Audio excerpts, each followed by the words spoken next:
It's not just like you're going to the back barn and plopping it out and just like running with it. You know what I mean? Like, Welcome back and happy Tuesday, turkeys. How long have we known each other? we've known each other for 2 decades. I am not apologizing for who I am or what I like or the people that I love. How do I be a wife? How do I be a mom? And how do I be myself and all of that? You didn't see that coming, did you? Good morning. Good morning. Happy Tuesday. What mug do you have today? I survived another meeting. That should have been an email. Oh, wow. For some reason, I thought it said mother. I thought it was going to be something inspirational. No, not at all. No, not this time. My other mug that is big enough says Mama Bear, but I need something big enough to add like the collagen and all the things and swish it around. So yeah, it's my other feisty mug. Well, it's the perfect segue into me quizzing you about. Dun-dun-dun-dun. I'm You having a might hard time have wrapping my head baby around it. number 2 by the time this is out also. Because when does this come out? You just told me, but yeah. Mid-October? Yeah. Yep. It's possible. Oh my God, so weird. Oh my gosh. Well, we'll see. We will see. Well, anyone that's been hanging in and listening to us for a while knows that last go around you had intended to do a home birth, and then K-Bird surprised us all, and you mostly, and came busting through the door early and ended up being a hospital birth, which you still did naturally. And if anyone wants to listen to the harrowing tale, it's not gory, but please go back and do so. However, we're shooting for home birth on number 2, correct? Yes. Yep. So I'm just nosy and I wanted to ask you what you have to do to prep for that. So I thought, why don't we just do it here and record it? Because other people might be nosy like me. Yeah, it's actually because I'm prepping earlier this time, just in case it happens early again. I have delved into things that I didn't even get to last time, which is ironic Makes sense. because I figured I had, first time moms always go 40, 41, 42, right? Like it's normally longer. So I was like, I have a whole month. So I ordered some stuff. I didn't have it all. So now I've got everything and we're almost finalized with organizing everything. So it's very top of mind. And yeah, there is quite a bit of prep, which makes sense. It's not just like you're going to the back barn and plopping it out and just like running with it. You know what I mean? Like we're in 2025, so there's stuff that I needed to get and organize. So yeah, I'd love to talk about it. Tell us, set the scene. Who do you hire? How do you get this process started? Just a home birth in general. Yes. Yes. So there is, I have a midwife. There are 2 types of midwives, and I have to look it up real quick because I forgot the actual names. Okay, so there's a CNM, which is a certified nurse midwife, and then there's a CPM, which is a certified professional midwife. So the certified nurse midwife is a registered RN, but then trained in midwifery. The CPM is like a home birth only midwives. So like when I went to the hospital last time with our first, we purposely went to a hospital that was midwife friendly, but they also have like midwife nurses. So they're like more trained in that. However, they're still in the medical system. So I went with the CPM, which is strictly like more traditional midwife, home birth, more in that lane versus like the hospital systems lane, if that makes sense. Yeah. Do you know, they're not physicians, are they? Mm-mm. Do No. they have like a different medical degree as an underlying? Are you talking about the CPMs? Yeah. Nope. Most of them have no. Well, they I have don't want to say midwifery that. school, right? There's like rules and Yes. there's a certification Mhm. and you have to do a number of hours of observed and the whole 9 yards. There's some states like Oregon. Oh my God, I'm so sorry to everyone. I just said that. You just said it Wisconsin style. I'm so sorry. Okay. In the far left corner of the United States, that state does not require licensure. So you can, or you don't have to have it. Most states do require some sort of licensure. So there is like documentation that they have to do, but their training and their experience is like Like my midwife, I just realized she's considered an elder midwife because she's been doing this for over like 25 years. That's So it's more crazy. like experience based kind of thing. Yeah, So yeah. yeah. Okay, so we hire a midwife. Hmm. What, if any, traditional, because you don't have an OBGYN that you're working with, correct? Correct. So did you do an initial confirmation of pregnancy anywhere, or did you just write out the ham, start with the midwife? Last time I just wrote it out and started with the midwife. This time, because we did go early, I wanted to double check the conception date, even though I was right. So long story short, she has like referrals like that work with midwives. And so we referred to a sonogram place and they did that. So, and they've got like people that can write prescriptions that are within their network, but they can't physically do it, if that makes sense. Okay. And then, what was I going to ask you, damn it? What? Because they don't do like the traditional sonogram that like an OBGYN practice would do, right? They do something else. Doppler?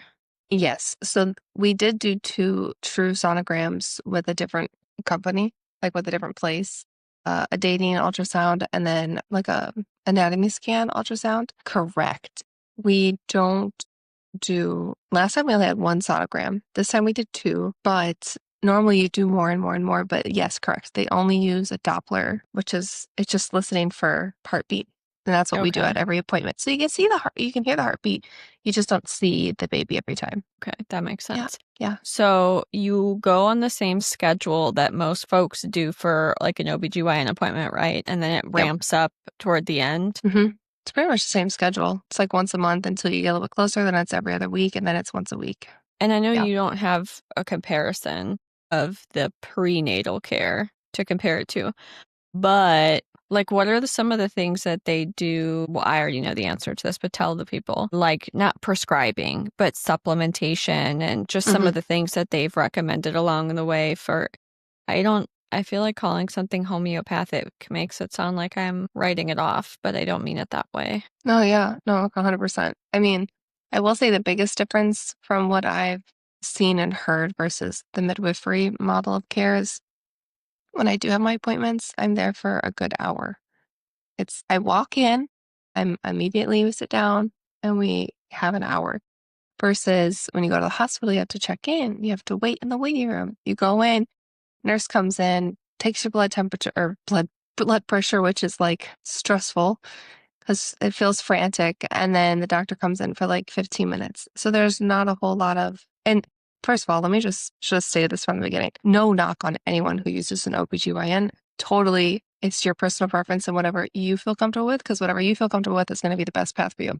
I'm just telling you what I've heard versus what I'm receiving as care. So for me, I like that it's more personalized. They get to know you, they ask questions, you talk about nutrition more, you talk about supplementation more, so they can talk to you about certain vitamins to take.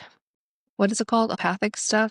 I actually just bought some for the birth part of it now. I haven't taken anything leading up to it. I've just been taking like supplements you could find at a pharmacy or a grocery store or whatever, or a compound pharmacy.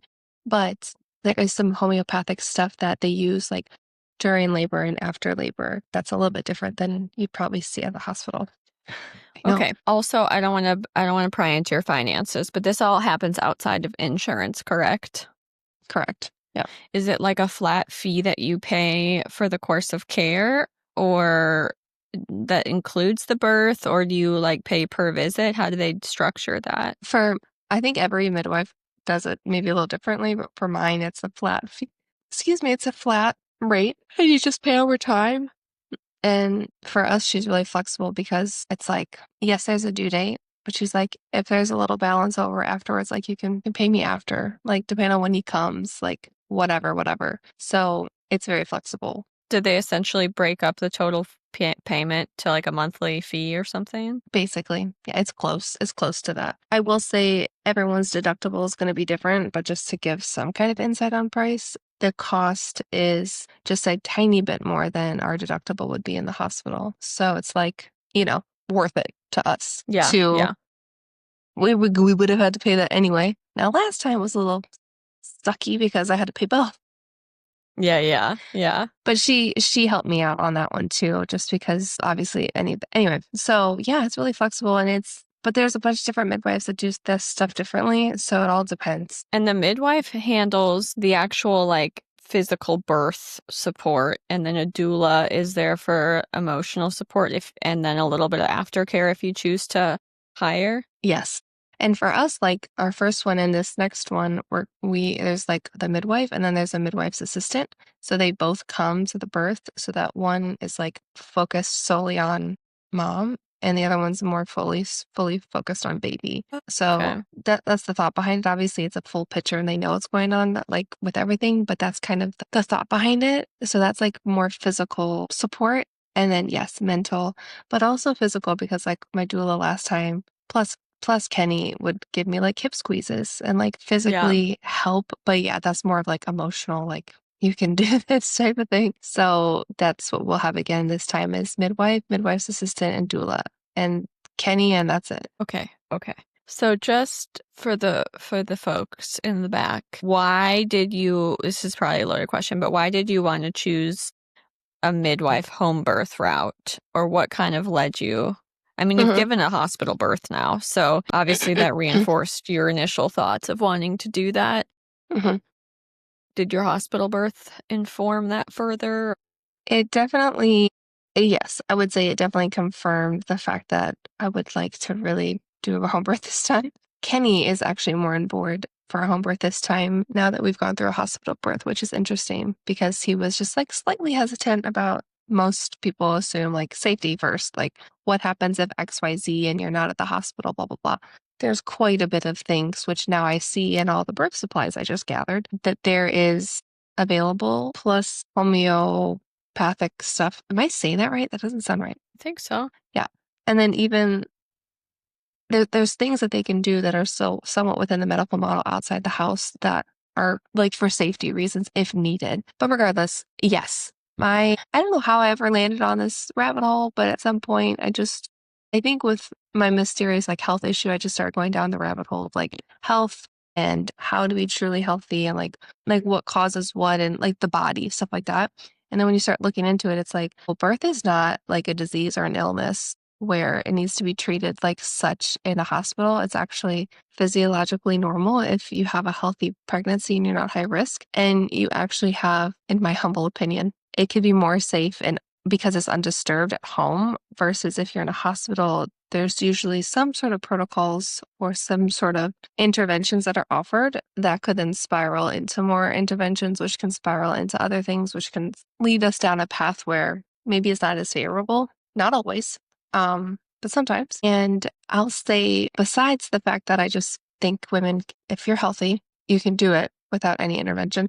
But postpartum in the hospital was almost worse than the birth. Like the fact that there's so many people coming in and out, the fact that there were shift changes and people always knocking on the door, turn the lights. I mean, that was the most disturbing part for Kenny and myself. And it would just have been so nice to just be at home in your own bed, relaxing, enjoying the bliss of postpartum versus all the stuff they have to do postpartum. And not saying that you skip everything outside of a hospital. It's like it's broken up into let's do a couple things right after that we need to do, like weigh the baby, make sure they're healthy, obviously, blah, blah, blah. And then tomorrow I'm going to come back and we'll do all the other stuff that we need to do. Like it's so much more relaxed. Yeah, I mean, they don't Yeah. have mandates on charting, and they don't have to come in and check your blood pressure every 5 seconds and whatever else they have to do for documentation in a medical facility. Yeah. So, what have you been buying? Like, what does one get to arrange? Because your plan is you're renting a tub from them, right? So you can do a Mm-hmm. water birth potentially, Mm-hmm. and then you are assuming you might be laboring in your bed. Mm-hmm. It's really just the bedroom and bathroom that I think will be the places we have to prep. So it's interesting because like one of the things you have to buy is like a plastic liner, like a big one. So you actually put like your nice sheets down on the bed first and then the plastic liner and then old sheets down. So you can, if it happens in the bed, they can just take the old ones off and the plastic liner and then you have your fresh set of bed sheets on the bottom to like stay in for however long, which is such a great idea. So it's a bunch of liners. There's like a birth pool liner. There's like Chuck's pads. There's 1,000 different towels, which makes sense. It's like, I know it seems like a lot of towels, but like we normally go through all the towels. Whether How many that's towels? 10 washcloths and 10 bath towels. Oh, okay. It's When not, you it's said not, this, I was imagining like 25 towels and 15 hand towels. no. And they can be old, so you don't have to buy any unless you don't have that many old ones. But anyway, it's like if you need a cold one while you're laboring, if you need a hot compress before you're pushing, and then just like cleanup time, So, but there's like, what are they called? Throw up bags, the blue things. Yeah. Yeah. There's some different like tools, and I don't even know how to explain it, but there's a lot of pads, a lot of there's like a stainless steel bowl. I bought a like a baking tray almost. They can spread their stuff out on it. Because basically they just come in, and what we're gonna do is in the bathroom or countertop, they're just gonna kind of, if they have the time, they're gonna just lay everything out like kind of you would expect to see at a hospital, but it's a Yeah. little bit of different stuff. So what else is in there? Do they have any of their own equipment that they bring? Like, what do you Yes. cut the umbilical cord with? So there's a clamp that I think I bought, but they'll have this scissors, or if you choose to do it that way, they have oxygen for the baby if needed.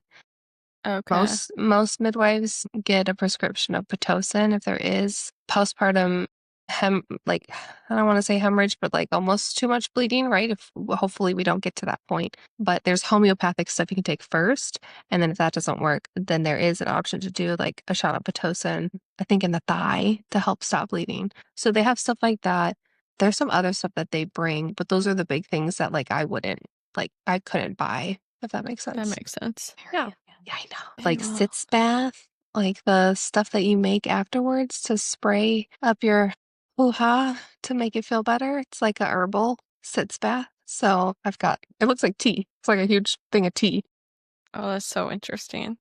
And they make a big pot of it, and they put it in the fridge, and they put a little bit in a container to put in the bathroom, and that's what you pour into the little swish swish spray thing. Did they take your placenta with them for Yes. however you want it to be either disposed of or pilled or however Hmm. you're doing? Yeah, the midwife's assistant does her own placenta pill situation. So she took it last time because I did not. First of all, I wanted the pills. And second of all, I was like, the hospital's not getting this valuable organ that I just made to do whatever they're going to do with it for money. So I was like, yes, take my placenta home, please. Make it into pills. So that's what I'm going to do again this time. Okay, I know. well, But there's like 2 boxes worth of stuff. And then what we have to do is like put everything in, like, I think there's 6 bags according to the time that they would need it. So it's like this Oh. bag is filled with this bag is filled with this. That's why it's more organized. And, you don't need the cord clamp in the first bag, you put it in the last bag or whatever. So that's what I got to do soon. And that's really the last step. So crazy. I'm excited to hear how it goes. I'm excited to do birth story number 2 with you. And maybe next week we can chit chat about your feelings as you approach having 2 babies versus 1, because I want to pick your brain about that too, and feelings of pre-birth comparison now that you kind of know what to expect, but then still kind of don't. Yeah, it'll be hopefully a little different. So yeah, we can definitely talk about that. It's very weird. But yeah, if anyone has any questions, I'm still learning. I'm not the expert, but it has been interesting going through round 2 now and getting the weeds of things and the differences. So we'll see. And until next week. Love you. Bye. Bing. I love you. Bye.